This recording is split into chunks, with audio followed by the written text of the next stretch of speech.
नमस्ते दोस्तों, आज हम बात करेंगे अनसुपरवाइज्ड लर्निंग के बारे में। ये एक ऐसी मशीन लर्निंग टेक्निक है जिसमें हमारे पास लेबल डेटा नहीं होता है, मतलब इनपुट के साथ आउटपुट भी होता है। तो हम शुरू करते हैं हमारी आगे की स्लाइड से। इंट्रोडक्शन से हम शुरू करते हैं कि अनसुपरवाइज्ड लर्निंग क्या होता है, डेफिनेशन देखेंगे। आप चाहो तो इसे नोट्स नोट्स भी कर सकते हो। तो मैं एक बार पढ़ देता हूँ, उसके बाद से समझा दूंगा। Unsupervised learning is a type of machine learning where the model learns pattern from the unlabeled data without predefined outputs। अगर आपको लेबल डेटा और लेबल डेटा नहीं पता तो आप इसकी वीडियो देख सकते हो सुपरवाइज्ड लर्निंग की, उसमें मैंने अच्छे से समझा रखा है। तो हम इसमें क्या कह रहा है कि अनसुपरवाइज्ड लर्निंग एक ऐसी टेक्निक है जिसमें मॉडल को बस डेटा दिया जाता है बिना आंसर्स के। बल्कि सुपरवाइजर में क्या होता था, हम डेटा देते थे उसके आंसर्स के साथ, लेकिन अनसुपरवाइजर में हम डेटा देते हैं लेकिन विदाउट उसके आंसर के। इसका इसका मेन काम होता है कि हिडन पैटर्न्स या स्ट्रक्चर को ढूंढना, जो अनसुपरवाइज्ड लर्निंग है। सिंपल शब्दों में बताऊं तो यहाँ कोई टीचर नहीं होता है जो आंसर बता रहा हो, मॉडल खुद ही सीखते हैं। तो मॉडल खुद ही सीखते हैं ये अनसुपरवाइज्ड लर्निंग में। यहाँ पर हम आउटपुट नहीं देते हैं, केवल इनपुट देते हैं, जबकि सुपरवाइज्ड लर्निंग में हम इनपुट आउटपुट नहीं देते हैं। और ये खुद ही डेटा में हिडन पैटर्न्स ढूंढती है और खुद को ट्रेन करती है। अनसुपरवाइज्ड लर्निंग हमारी, अगर इसकी बात करें कैरेक्टरिस्टिक्स की, तो ये हमेशा अनलेबल्ड डेटा पर काम करती है। अनलेबल्ड डेटा मतलब जिसमें केवल इनपुट हो, आउटपुट नहीं है, यानी केवल आउटपुट ना हो, केवल इनपुट हो। डेटा के अंदर सिमिलरिटी और ग्रुप को आइडेंटिफाई करती है, तभी वो काम करती है। और मोस्टली यूज होता है एक्सप्लोरेटरी डेटा एनालिसिस के लिए, जो अनसुपरवाइज्ड मशीन लर्निंग है। इसको हम ईडीए के रूप में ज्यादा यूज करते हैं एक्सप्लोरेटरी डेटा एनालिसिस के लिए। और इसका output clear labelled form form में नहीं होता है। जो जिसका अनसुपरवाइज्ड लर्निंग का आउटपुट आता है वो क्लियर लेबल्ड डेटा में नहीं होता है। और हम बात करें इसके टाइप्स के, तो अनसुपरवाइज्ड लर्निंग के टाइप्स तीन मेन टाइप्स है। पहला क्लस्टरिंग है जिसमें सिमिलर डेटा पॉइंट्स को ग्रुप करना होता है। दूसरा है एसोसिएशन है, डेटा के बीच में रिलेशंस या रूल्स फाइंड करना होता है।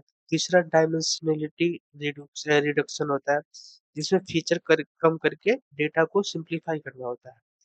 अगर चले हम एक एक फीचर को थोड़ा सा पढ़ लेते हैं, बाकी आगे के वीडियो में हम इसको एकदम डिटेल में पढ़ेंगे, कोडिंग में करेंगे। तो बात करें हम क्लस्टरिंग की, तो क्लस्टरिंग का मतलब है डेटा को ग्रुप में डिवाइड करना। एग्जाम्पल के तौर पे मार्केटिंग मार्केटिंग में कस्टमर सेगमेंटेशन जो होता है, अलग अलग टाइप का कस्टमर को अलग अलग ग्रुप में करना, यह होता है क्लस्टरिंग, जिसमें हम अलग अलग टाइप लोगों को अलग अलग ग्रुप में करते हैं। या फिर न्यूज आर्टिकल को उनके टॉपिक के बेसिस पर अलग अलग ग्रुप में करना। इसका फेमस एल्गोरिदम है जो क्लस्टरिंग, इसका फेमस एल्गोरिदम है कि के मींस एल्गोरिदम, और हायरार्किकल क्लस्टरिंग, और डीबी स्कैन, जो इसका मेन एल्गोरिदम होता है क्लस्टरिंग का। अगर हम बात करें एसोसिएशन का, तो एसोसिएशन लर्निंग का मतलब है रिलेशंस या रूल्स ढूंढना जो हमारे डेटा में होते हैं। एग्जाम्पल के तौर पे अगर एक कस्टमर ब्रेड खरीदता है तो चांस है कि वो बटर भी खरीदेगा। इससे मार्केट जो मार्केट बास्केट का इसे मार्केट बास्केट एनालिसिस कहते हैं। मीन्स अगर कोई ब्रेड खरीद रहा है तो उसके साथ वो मिल्क भी रख दो या फिर बटर रख दो, जिससे उसका ध्यान जाएगा और वो जरूर खरीदेगा। और इसी को हम मार्केट बास्केट एनालिसिस बोलते हैं। इसी टेक्निक का यूज यूज रिकमेंडेशन सिस्टम जैसे नेटफ्लिक्स और अमेजोन में होता है। इसके एल्गोरिदम है एप्रियर और एपी ग्रोथ होते हैं, इसके एल्गोरिदम्स होते हैं एसोसिएशन के। अगर हम तीसरी इसके एल्गोरिदम बात करें, डायमेंशनलिटी रिडक्शन की बात करें, तो इसका काम होता है कि डेटा के फीचर को रिड्यूस करना ताकि प्रोसेसिंग फास्ट हो और इम्पोर्टेंट इंफॉर्मेशन बची रहे।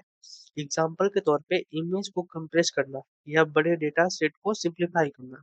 इसका मतलब है पीसीए और टीएसएन, जो इसका मेन मेथड होते हैं। इसको रिडक्शन का जो मेन मेथड होते हैं, पीसीए यानी प्रिंसिपल कंपोनेंट एनालिसिस, और टीएसएन, ये हम आगे पढ़ेंगे ये सब क्या होते हैं।